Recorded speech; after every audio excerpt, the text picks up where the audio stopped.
Net, serre la main, on se lève. Ça va, écoute, comment ça va? parfaitement, bro. Écoute, nickel. Let's go pour démarrer ce petit podcast. Est-ce que tu veux te présenter? Ouais, je me présente. Je m'appelle Matous Krejnicki, j'ai 25 ans, fondateur d'Upscale. On aide les coachs, consultants, infopreneurs à scaler et développer leurs activités à des plus hauts niveaux. On fait ça depuis 2 ans et ça se passe bien. Il y a des gros objectifs prochainement. Je pense qu'on va discuter ça aujourd'hui. T'es passé de 50 à 130 000 euros en 6 mois à travailler ensemble. Quelles sont les actions concrètes qui t'ont permis d'avoir ces résultats? Les actions concrètes, c'est que moi de mon côté, donc première chose forcément, quoi qu'il en soit, plus de volume, plus de diversification. Mais du coup, forcément, avec les appels entrants, du meilleur closing. Donc en fait, on revient justement sur la partie closing. C'est ok, c'est cool d'avoir des rendez-vous parce que le truc c'est que j'avais des rendez-vous. En fait, mais le changement de croyance, c'est le principal. Hein. Franchement, tout le monde a ça, je pense. Hein. C'est ouais, j'ai besoin plus de calls. Non, t'as besoin de meilleur closing en fait. 54, t'es passé de 50 à 130 en 6 mois. C'est quoi le changement de croyance qui t'a permis justement de faire plus avec ce qu'on a mis en place? Le changement de croyance principal, c'est en fait, on avait discuté, c'est pas besoin d'avoir finalement plus de rendez-vous, tu vois. C'était genre meilleur en closing en fait. C'est vraiment d'optimiser et vraiment, j'appelle ça vraiment presser le jus de chaque appel en fait. C'est genre t'as un appel, tu l'as payé cet appel. Alors t'as payé, genre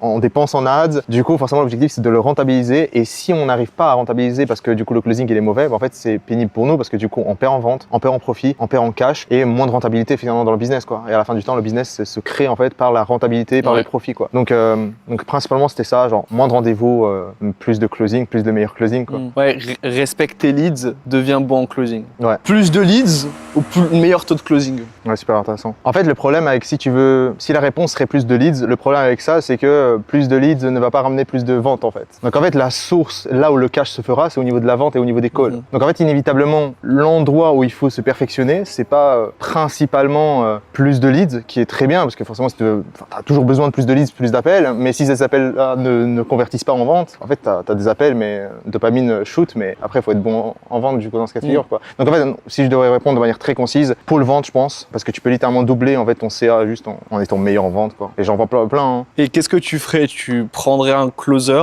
ou tu closerais toi-même et tu deviendrais bon avant de déléguer? Parce que imagine aujourd'hui, t'es coach ou t'es infopreneur, mais que t'es pas bon ou tu penses que t'es pas bon en vente, que t'as peut-être pas envie de faire ça, soit parce que tu trouves des excuses, soit parce que t'as la flemme. Tu ferais quoi? Tu dirais je délègue, ou en vrai je me dis vas-y je deviens bon, je structure et après je délègue. Qu'est-ce que tu ferais? En fait, c'est une question super intéressante parce qu'en fait, j'ai été dans les deux cas. J'ai été littéralement dans les deux cas. Je suis dans les deux extrêmes.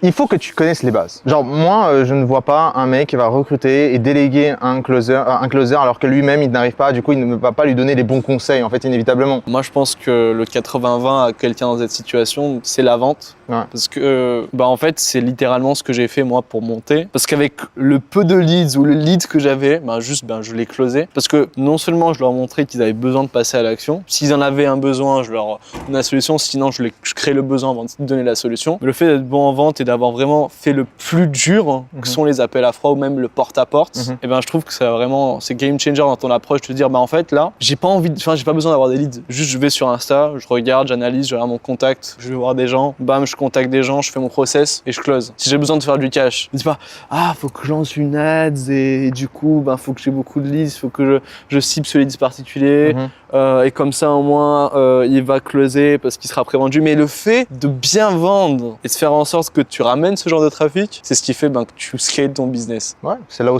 le cash se fait finalement. Ouais. C'est un appel et tu le closes, tu as du cash. Parce donc, que plus tu es meilleur en vente, plus tu fais du cash. C'est quoi le point commun entre toutes les personnes qui réussissent chez Upscale? Est-ce que c'est littéralement le tunnel ou c'est autre chose? Il y a un peu des deux, tu vois. Parce que le tunnel, en fait, il fait ce que les autres tunnels ne font pas, c'est la prévente. Donc en fait, on a beaucoup de clients où ils sont, on va dire, moyens en vente, pourtant ils arrivent à prendre des pifs. Mais si tu les mets sur un autre tunnel, ils ne closent pas. Et donc en fait, le tunnel va permettre justement ce côté prévente, ce côté où en fait les gens sont éduqués. Et c'est moi ce que je voulais en fait. Tu sais, moi à la base, j'ai construit ça parce que je me dis, ok, les appels d'inscription, c'est ce que je veux. J'aime pas vraiment me vendre, tu sais. Moi, je suis un mec, tu connais ma personnalité. Je suis là en mode, si tu penses que je suis pas la meilleure personne à t'aider, quitte, tu vois, en mode, genre, moi je sais que je suis le meilleur, je pourrais t'aider absolument, donc bien. Ouais. Mais du coup, voilà, le système d'éducationnel avec YouTube, Instagram principalement, tu vois, si on revient sur les fondations avec les clients, Instagram, YouTube, genre ça permet tellement faciliter en fait au niveau du closing pour eux. Mais forcément, si on veut atteindre les prochains steps, la formation sur le closing devient inévitable en fait. Parce que ce qui fait qu'ils stagnent, en fait, c'est leur manque de quoi? Ils ont les leads, ils ont les appels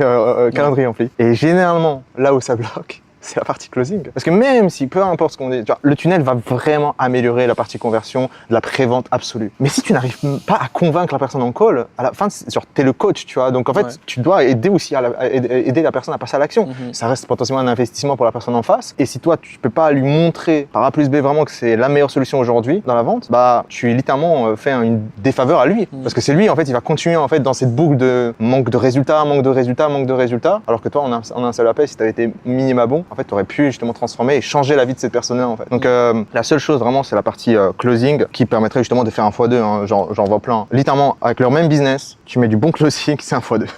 Tu mets le même business, le même nombre de leads, le même nombre de closing, enfin le même d'appels, tu fais un x2. Petite pause, juste pour vous dire que mon WhatsApp est maintenant dispo directement en bio. Comme ça, on peut échanger sans passer par 1000 étapes inutiles. Si tu as des questions sur ta vente ou si toi aussi tu veux augmenter ton chiffre d'affaires en boostant ton taux de closing, mon WhatsApp est ouvert, tu peux m'envoyer un message. Justement, sur ce que j'ai pu t'apporter sur la vente, c'est quoi ton ressenti sur un avant et un après que tu as pu avoir? En vrai, c'était incroyable parce que de un, tu te rappelles, la première chose qu'on a fait, c'est augmenter les prix. Et ça, c'était super cool parce que j'avais des changements de croyance.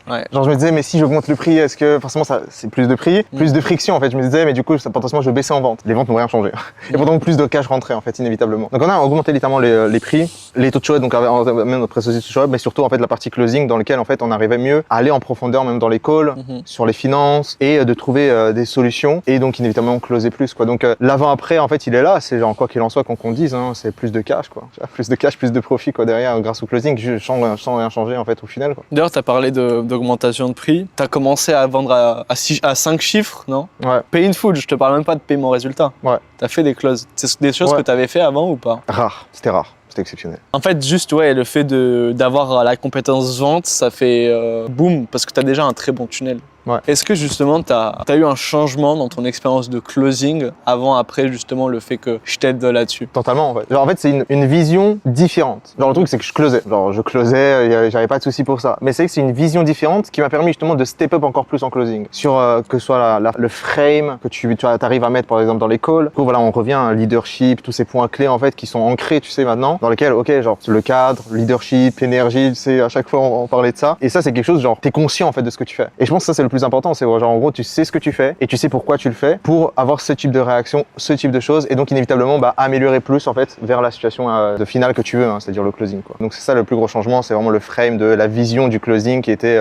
améliorée totalement. Mathéus et moi te remercions d'avoir regardé la vidéo jusqu'au bout. J'espère qu'elle t'a appris des choses qui amélioreront ta vente en plus de tout le contenu déjà disponible sur ma chaîne. Si t'as des questions plus précises sur ta vente, quelque chose qui te tracasse, tu peux m'envoyer un message sur WhatsApp, je me ferai un plaisir d'y répondre. Dernière question, après je pense qu'on aura fini. T'en penses quoi pour l'instant du séminaire là en Albanie? Franchement incroyable, hein. Il y a des bons trucs. Hein. C'est quoi ton meilleur et ton pire souvenir même si on n'a pas terminé? Mon meilleur Non, en vrai, regarde, c'est ton meilleur et le pire. Mon meilleur, le cassage de la Porsche. La Porsche qui a pété mes meilleurs souvenirs. Non, justement, je rigole. C'est le pire parce qu'en plus de ça, tu te rappelles, genre, tu m'as pris de l'aéroport. On l'a cassé. Et on l'a cassé. Le mec, tu sais que ça a gâché le day. Ouais, et là, il y avait l'ambiance, je sais, en Albanie. Je me dis, ça presse, voilà, c'est une mauvaise énergie, tu vois. Je me dis, c'était étrange. Et en vrai, étrangement que ça puisse paraître, le meilleur truc, c'est la mer. Hein. Ouais, quand on s'est baigné. Ouais, en vrai. C'est mieux, en fait, à groupe, tu vois, on se dépasse tous ensemble, en plusieurs en simultané, plutôt que c'était à 2 ou à 3. Là, c'est encore plus, enfin, c'est mieux, tu vois, même de manière générale. Donc, c'était un bon moment, tu vois, de connexion, quoi. Finalement, il avait raison, Suleiman, ça t'a créé des souvenirs. Ouais, c'est vrai. Bah, lui aussi, du coup, je lui ai dit, je l'ai convaincu aussi que lui aussi, au lieu d'être devant la caméra. C'est lui l'acteur maintenant, c'est magnifique. Exact. Je vais te laisser prendre ton call et tu vas closer maintenant. Avec ses pifs, là, maintenant, avec les compétences, là. Let's go.